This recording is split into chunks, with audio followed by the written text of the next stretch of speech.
Hola a todos, bienvenidos a Fuerza Interior, vuestro espacio de espiritualidad y crecimiento personal. Hoy vamos a hablar de un tema que me he encontrado mucho en consulta y que además es un tema un tanto universal, está muy a la orden del día, pero tampoco es nuevo. Es algo que se podría decir que se remonta a la noche de los tiempos, o que por lo menos tenemos constancia de este tema en nuestros antepasados, en nuestros padres, en nuestros abuelos, etcétera.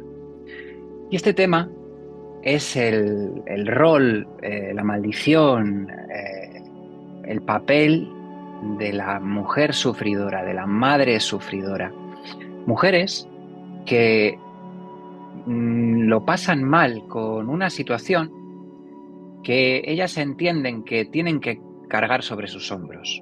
Tienen que estar pendientes de los hijos, tienen que estar pendientes del marido, tienen que estar pendientes de la casa, pero a un nivel que es dañino, a un nivel no deseado. Cuando nosotros tenemos una voluntad y la disfrutamos y somos felices con esa voluntad, no hay nada de qué hablar. Si yo disfruto de algo que hago, está bien. El problema es cuando no lo disfruto. El problema es cuando me causa un dolor interno. El problema es cuando tengo que hacer algo que no deseo hacer. Esta, este concepto es clave. Tengo que hacer algo que no deseo hacer. Y lo veo en consulta últimamente, pero como digo, no es algo que traiga aquí al canal porque lo vea en consulta, sino porque es universal, porque es algo que se repite generación tras generación, porque es algo muy común y es algo quizás podríamos decir endémico en las sociedades desde la noche de los tiempos, como indico. Bien, ¿por qué ocurre esto? ¿Qué elementos hay aquí? ¿Cómo podemos darle la vuelta? ¿Cómo podemos entender lo que está pasando? ¿Dónde está el eje del conflicto? ¿El eje del conflicto está en que socialmente se entiende que las mujeres tienen que hacer tal o cual cosa o hay algo más allá?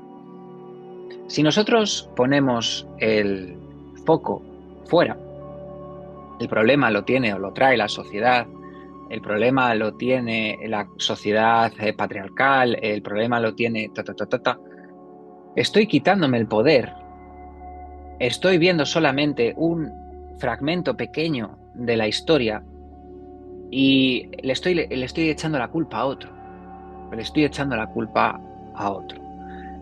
Entonces, si en vez de hacer esto, hacemos un pequeño ejercicio de introspección, hacemos un pequeño ejercicio de análisis, podemos entender algo que realmente nos va a proporcionar la llave de qué está pasando y cómo yo poder darle la vuelta, al margen de si la sociedad es de una manera o la sociedad es de otra. Porque si yo estoy poniendo el foco en la sociedad, es decir, si yo estoy poniendo el foco fuera, estoy poniendo el foco en algo que no puedo controlar, en algo que es muy grande y que no dependerá de mí que esto funcione o deje de funcionar. Con lo cual, vamos a hablar de esto. Vamos a ver un ejemplo en profundidad, un ejemplo que es universal, es casi, diría yo, que arquetípico. Y vamos a analizar por qué esto ocurre así. Este caso de la mujer sufridora, la madre sufridora, corresponde a unos elementos de sobra conocidos. Es una mujer, una madre, que tiene muy pocas horas en el día libres para ella misma, por no decir ninguna, que tiene que atender las necesidades del hogar, la limpieza, que tiene que atender a los hijos, que normalmente se suele juntar con un hombre acostumbrado también a ese protocolo, donde la mujer desarrolla estas actividades, y donde el acto de no cumplir con ello, el acto de no cumplir con estas obligaciones le genera a la mujer en sí un gran malestar, un gran malestar. Podríamos decir que le genera un malestar parecido al que le causa el tener que cumplirlas. Aquí está el eje del problema. Siente que tiene una obligación, y así es, ahora veremos por qué, siente que tiene una obligación de cumplir con una serie de cosas, pero a la vez el cumplir con esa serie de cosas le causa un gran dolor, porque no tiene tiempo para ella, porque a lo mejor ella misma se posiciona en el último lugar de la familia y compra ropa para todo el mundo, por poner algo de ejemplo, menos para ella, o tiende a pensar en los demás, en el resto de elementos de la familia y se olvida de ella misma, etcétera, etcétera, etcétera. Y digo, es una obligación correcta en el sentido conceptual, es decir, ella entiende que tiene esa obligación, pero no la quiere cumplir. Sin embargo, la sigue cumpliendo y sufre por ello. ¿De acuerdo? Este es el marco donde nos ubicamos. Y es de sobra conocido, es súper popular, es algo que está a pie de calle. Todo el mundo ha visto, ha vivido esta situación, ¿no? Bien. Vamos a buscar el eje de todo esto. Vais a ver que el eje es sorprendente, que este eje tiene que ver con algo más allá de una sociedad, pero que en el momento en el que aceptamos este eje, todo lo demás se ubica, se posiciona para que esto sea así. Muy bien. Cuando tenemos un problema, y esto que os voy a contar no solo aplica a esto, sino que podría aplicarse a cualquier sistema, a cualquier problema que podamos tener, podemos hacer este ejercicio, pero lo vamos a hacer con este contexto. Cuando yo tengo un hábito que quiero dejar, pero que no puedo, porque algo dentro de mí me lo impide, y yo realmente quiero salir, pero no encuentro la manera, os invito a que hagáis un ejercicio. Si el objetivo de esta mujer es vivir tranquila, tener una vida para sí misma, tener libertad, y el obstáculo de ese objetivo es el sacrificio, el estar atento a todos los elementos de la familia por encima de ella misma, vamos a preguntar, ¿cuál es el beneficio que obtienes de estar en ese sacrificio? ¿Qué ganas haciendo esto? ¿Qué ganas haciendo esto? Entonces, a lo largo de estas semanas he tratado varios casos en este sentido y todos llegaban al mismo eje. Después de varias preguntas, nos encontrábamos que el eje del conflicto era, digamos, el beneficio de estar en ese sacrificio era el de ser una buena madre, una buena hija, una buena esposa. Analizabas la historia genealógica, analizabas la vida de mamá, analizabas la vida de la abuela de esta persona y te dabas cuenta de que ahí, en un momento de su infancia o de su juventud, se graba el sacrificio como señal de ser buena hija, de ser una buena mujer, de ser una buena esposa. Bien, hagamos un parón aquí. Quiero que os deis cuenta de estos bloques que hemos estado hablando. Esta niña en un momento determinado de su vida aprende por su mamá o por su abuela que estar en sacrificio es igual a ser buena hija. Es decir, los padres enseñan una serie de hábitos, una serie de reglas a los hijos y estas reglas han de cumplirse.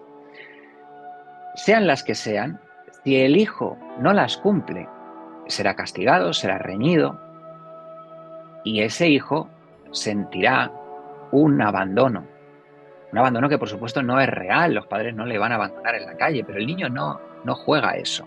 El niño lo que necesita es la aprobación, la aceptación, el cariño de sus padres. Si un niño no recibe la aceptación, la aprobación, el cariño de sus padres, es un peligro de muerte. Si mamá, papá no me quieren, corro peligro, porque si no formo parte de este núcleo familiar, ¿qué va a ser de mí? ¿Qué va a ser de mí? Entonces, todas las familias, todos los núcleos familiares enseñan reglas, enseñan elementos para que ese niño, si lo cumple, sea aceptado, sea aprobado, sea querido. Y esos niños aprenden esto como un mecanismo de supervivencia. Y esto se queda grabado en el inconsciente para siempre. Para siempre. Es por eso que luego en su vida adulta, si no cuestionan esto, y no lo van a hacer, porque es, como digo, un mecanismo de supervivencia, repetirán el patrón aunque no les agrade. Aquí está la historia. Esta niña, esta mujer adulta sufridora cuando es niña, aprende que para ser aceptada en la familia, para ser una buena hija, tiene que estar en el sacrificio, tiene que cuidar de sus hermanos, tiene que cuidar de la casa, etcétera, etcétera, etcétera. Si hace esto, será aceptada, será querida, será aprobada. Y de adulta, seguirá repitiendo ese patrón, con la buena suerte de que no deseará ese patrón y se enfrentará a él y dirá, yo no quiero esto para mí, yo no quiero esto en mi vida. Y ahí es donde entra el momento de plantearse si esta creencia todavía sigue siendo válida o no. Y es aquí donde entra un proceso terapéutico, donde podemos empezar a analizar y a sustituir creencias que ya no nos sirven para incorporar creencias válidas. La historia es que frente a dos opciones, y os hablo ya de la vida adulta de este caso, de tantos y tantos casos, frente a dos opciones que podemos plantear, como puede ser el, mira, no voy a estar pendiente de mi marido o voy a mirar más por mí, en cualquier ejercicio que podamos hacer, no limpiar la casa o ir a comprar algo y no sentirse culpable por comprárselo a sí mismo en vez de al resto. En cualquier ejercicio que hagamos en este sentido, aparecerá esa creencia y no se podrá esquivar. Y ahí es la pregunta, ¿por qué no puedo hacer lo contrario? Y la respuesta es porque haciendo lo contrario, incumplo con las reglas de casa y el hecho de incumplir con las reglas de casa implicaba estar en peligro. Con lo cual, el premio que se obtiene al cumplir esa creencia es mucho más grande que cualquier premio obtenido por hacer la creencia contraria. Esto es muy importante que se entienda. Y como digo, no es solo aplicable a este caso de la mujer sufridora, es aplicable a cualquier creencia aprendida de pequeños que estuviera vinculada con la supervivencia. Si yo incumplo esta norma, por muy arcaica que sea, por muy antigua que sea, en mi cabeza hay un aprendizaje que dice que es peligroso, que corro peligro. Con lo cual el premio por cumplir con esta creencia es mucho más grande, el premio es mucho más grande que el incumplirla. Por eso la mente nunca te permitirá incumplirla, porque corres peligro. Y como digo, esto es trasladable a todos los aprendizajes que tengamos de pequeño. El hecho es este. ¿Estamos hablando de que el conflicto lo tiene la sociedad? No. Podremos hablar de eso. Por supuesto que podemos hablar de eso. Pero si lo analizamos, si en vez de poner el foco fuera, analizamos lo que hemos vivido nosotros, nos daremos cuenta de que el foco está en lo que aprendí. El foco está en lo que aprendí. Y se puede desaprender. Y se puede sustituir. Pero para eso hay que ponerle conciencia. Ponerle luz. Ponerle amor. Analizar estas vivencias para poder cambiarlas. Si yo intento cambiar lo que he vivido, realmente estoy accediendo a las puertas de la libertad. Si yo intento cambiar el mundo que me rodea, probablemente me haga mucho daño en el intento. Espero que os haya gustado este vídeo, espero que os haya aportado algo de luz, espero que hayáis podido entender esta mecánica y que os haya ayudado a hacer clic en la cabeza para poder empezar a darle la vuelta si es que las personas que me ven están sufriendo de este problema. Os mando un caluroso abrazo y espero veros en el siguiente vídeo. Chao.